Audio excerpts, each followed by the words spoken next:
আসসালামু আলাইকুম ওরহমতুল্লাহ। 10 মিনিট মাদ্রাসায় আপনাকে স্বাগতম।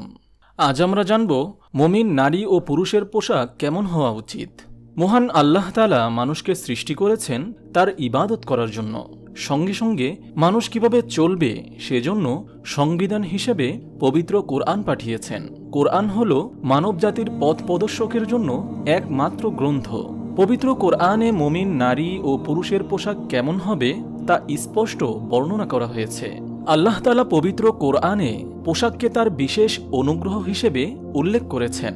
ইরশাদ করেছেন, হে মানব সন্তান, আমি তোমাদের পোশাক দান করেছি যেন তোমরা তোমাদের আব্রু ঢাকতে পারো এবং তা তোমাদের জন্য সৌন্দর্য, আর খোদাভীতির পোশাকই উত্তম। এটা আল্লাহর নিদর্শন যদি তারা উপদেশ গ্রহণ করে। সূরা আরফ আয়াত ২৬। তাফসীরবিদগণ এই আয়াতের ব্যাখ্যায় বলেন, আল্লাহ তাআলা এই আয়াতে পোশাককে যেমন তার অনুগ্রহ হিসেবে উল্লেখ করেছেন, তেমনি মুমিন নারী ও পুরুষের পোশাক কেমন হবে সে নির্দেশনাও দিয়েছেন। তা হল তাদের পোশাক হবে শালীন ও সুন্দর। তাদের পোশাকে আল্লাহর ভয় প্রকাশ পাবে। খোদাভীতির পোশাকের ব্যাখ্যায় তারা এমন পোশাকের কথা বলেন যাতে শালীনতা, বিনয়, সংযম, পরকালমুখিতা প্রকাশ পায় এবং যা কোনোভাবেই অপচয়, অপব্যয়, অহংকার ও লজ্জাহীনতার পরিচায়ক হবে না। শালীন ও সুন্দর পোশাকের ক্ষেত্রে আল্লাহ তাআলা নারী ও পুরুষের কোনো তারতম্য করেননি, বরং উভয়কে তা মান্য করার নির্দেশ দিয়েছেন। যারা লজ্জা ও শালীনতার এই সীমা অমান্য করবে, আল্লাহ তাআলা তাদেরকে শয়তানের প্ররোচনার শিকার হিসেবে উল্লেখ করেছেন। আল্লাহ তাআলা মানবজাতিকে সতর্ক করে বলেছেন, হে মানব সন্তান, শয়তান যেন তোমাদের প্রলুব্ধ না করে, যেমন সে তোমাদের পিতামাতাকে অর্থাৎ আদম ও হাওয়া আলাইহিসসালাতু ওয়াসসালামকে করেছিল। তাদের বিবস্ত্র করেছিল যেন পরস্পরের সামনে তাদের লজ্জা স্থান প্রকাশ পায়। সূরা আরফ আয়াত ২৭। রাসূলুল্লাহ সাল্লাল্লাহু আলাইহি ওয়াসাল্লামের একটি হাদিস থেকেও পোশাকের ব্যাপারে ইসলামের দৃষ্টিভঙ্গি বোঝা যায়, যাতে পোশাককে আল্লাহর অনুগ্রহ এবং তার উদ্দেশ্য লজ্জা নিবারণ ও সৌন্দর্য গ্রহণ বলা হয়েছে।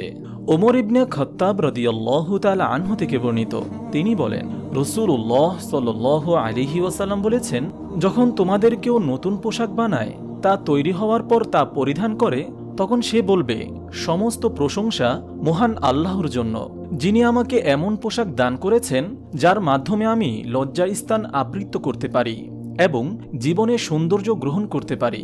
সুনানে তিরমিজি হাদিস নম্বর ৩৫৬০। মৌলিকভাবে নারী ও পুরুষ উভয়কে লজ্জা ও শালীনতা রক্ষাকারী পোশাক পরিধান করার নির্দেশ দিলেও পোশাকের ক্ষেত্রে উভয়কে স্বতন্ত্র বজায় রাখার নির্দেশ দিয়েছে, যেন নারী ও পুরুষ দুজনেই আপন সীমানা থেকে লজ্জা ও শালীনতা রক্ষা করতে পারে। প্রাকৃতিকভাবে ও প্রাক্কাল থেকে চলে আসা মানব আচরণ থেকেও এটা স্পষ্ট যে নারী ও পুরুষের আব্রুর ব্যাখ্যা ভিন্ন ভিন্ন। পুরুষের তুলনায় নারী অনেক বেশি মোহনীয় ও কমনীয়, তাই পুরুষের তুলনায় নারীর আব্রু রক্ষায় ইসলাম বাড়তি সতর্কতা অবলম্বন করেছে। নারীর প্রতি ইসলামের মমত্ব ও দায়বোধ থেকেই ইসলাম নারীর পোশাককে বেশি সংযত হওয়ার আদেশ দিয়েছে, যেন পৃথিবীতে তার পথ চলা মসৃণ হয়, সে নিরাপদে জীবনযাপন করতে পারে, পুরুষের লালসার শিকার না হয়। চিন্তাশীল আলেমরা মনে করেন, বর্তমান সমাজে ক্রমবর্ধমান নারী নিগ্রহের ঘটনা ইসলামের পোশাক নীতিকে যৌক্তিক ও অপরিহার্য প্রমাণ করে। কোরআন ও হাদিসের আলোকে ইসলামিক স্কলারগণ মুমিন নারীর পোশাকের যে বৈশিষ্ট্য বর্ণনা করেছেন তার ৫টি এই ভিডিওতে তুলে ধরা হলো। নম্বর ১, শরীর ও সৌন্দর্যকে আড়াল করবে। মুমিন নারীর পোশাকের প্রধান বৈশিষ্ট্য হল তা তার শরীর ও সৌন্দর্যকে আড়াল করবে, যেন তা পুরুষের কামুক দৃষ্টির শিকার না হয়।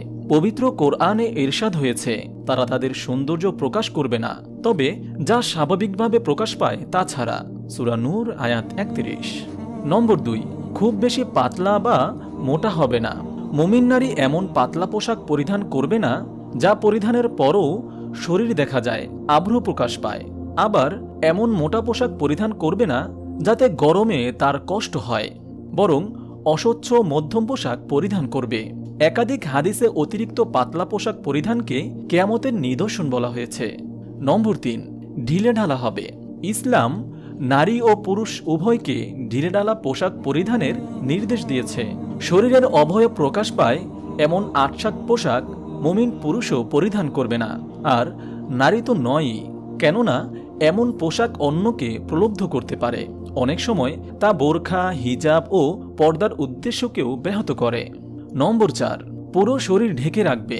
ইসলাম নারীকে এমন পোশাক পরিধান করতে বলেছে যা তার পুরো শরীরকে ঢেকে রাখবে। শরীর বের হয়ে থাকে এমন পোশাক পরিধান করতে নিষেধ করেছে। পবিত্র কোরআনে ইরশাদ হয়েছে, হে নবী, আপনি আপনার স্ত্রী, কন্যা ও মুমিনদের স্ত্রীদের বলে দিন যেন তাদের চাদর নিজেদের উপর টেনে দেয়। এতে তাদের চেনা সহজ হবে এবং তাদের উত্ত্যক্ত করা হবে না। আল্লাহ তাআলা ক্ষমাশীল ও দয়ালু। সূরা আহজাব আয়াত 59। আলোচ্য আয়াতে ইসলাম নারীকে যে শালীন ও সংযত পোশাক পরিধান করতে বলেছে তার কারণ বিবৃত হয়েছে। তা হল পুরুষের কামুক দৃষ্টি, অশালীন মন্তব্য ও যৌন সহিংসতা থেকে নারীকে রক্ষা করা। নম্বর 5, নারীর পোশাক পুরুষের পোশাকের মতো হবে না। ইসলাম নারীকে নারীসুলভ এবং পুরুষকে পুরুষসুলভ পোশাক পরিধানের নির্দেশ দিয়েছে। শরীয়তের বিধান মতে নারী যেমন পুরুষের পোশাক পরিধান করবে না, তেমন পুরুষও নারীর পোশাক পরিধান করবে না। উভয় পোশাক ও সাজসজ্জা হবে ভিন্ন ভিন্ন। রাসূলুল্লাহ সাল্লাল্লাহু আলাইহি ওয়াসাল্লাম মুমিন নারী পুরুষকে সতর্ক করেছেন। আব্দুল্লাহ ইবনে আব্বাস রাদিয়াল্লাহু তাআলা আনহু থেকে বর্ণিত, রাসূলুল্লাহ সাল্লাল্লাহু আলাইহি ওয়াসাল্লাম নারীর বেশভূষা গ্রহণকারী পুরুষকে এবং পুরুষের বেশভূষা গ্রহণকারী নারীকে অভিশাপ করেছেন। তিনি বলেছেন, তাদেরকে তোমাদের ঘর থেকে বের করে দাও। সহিহ বুখারী হাদিস নম্বর 1585।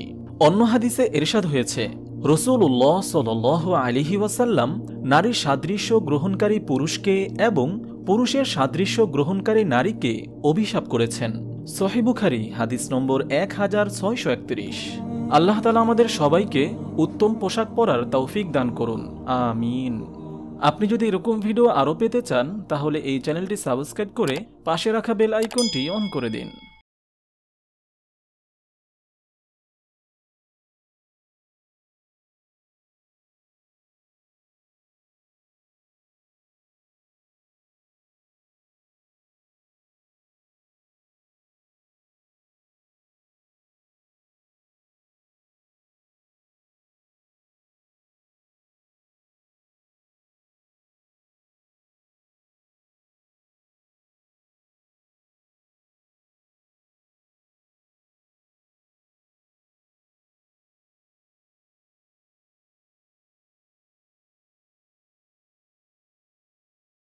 جزاك الله جزاك الله